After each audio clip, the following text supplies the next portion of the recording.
അൽഹംദുലില്ലാ 2-3 മാസങ്ങൾക്ക് ശേഷമാണ് വീട്ടിൽ വരുന്നത്. വീട്ടിൽ വന്ന പാടെ വേറൊരു സന്തോഷത്തിൻ്റെ അന്തരീക്ഷമായിരുന്നു. കാരണം 2-3 മാസങ്ങൾക്ക് ശേഷമാണ് വരുന്നത്. പിന്നെ ആ മൂത്ത മോനാണ്, അതിൻ്റെ ഒരു സന്തോഷങ്ങളൊക്കെ വീട്ടിലുണ്ടായിരുന്നു.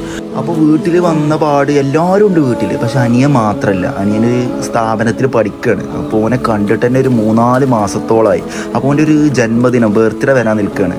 അപ്പോൾ ഓനറിയാതെ നമുക്ക് എന്തെങ്കിലും ഒരു സർപ്രൈസ്, ഒരു ഏട്ടന നിലയ്ക്ക് ഓൻ ഇന്ത്യയിൽ നിന്ന് വല്ലതും പ്രതീക്ഷിക്കണം. കാരണം പല ചലഞ്ചിലും പലർക്കും ഗിഫ്റ്റ് കൊടുക്കുന്ന ആളാണ്. അപ്പോൾ ഒരു ഏട്ടൻ എന്ന നിലയ്ക്ക് അതിന് എന്തെങ്കിലുമൊക്കെ ഒന്ന് പ്രതീക്ഷിക്കുന്നുണ്ടാവും.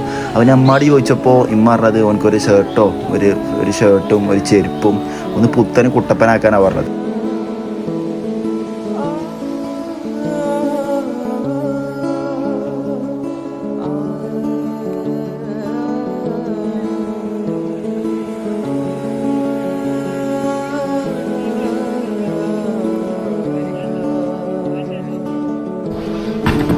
ഹലോ ബ്രോ, അസ്സലാമു അലൈക്കും. എപ്പോഴെത്തി? Happy birthday. All the wishes അല്ലേ? ആയിക്കോട്ടെ, ഹാപ്പി അല്ലേ? Okay okay. തുറപ്പിക്കും.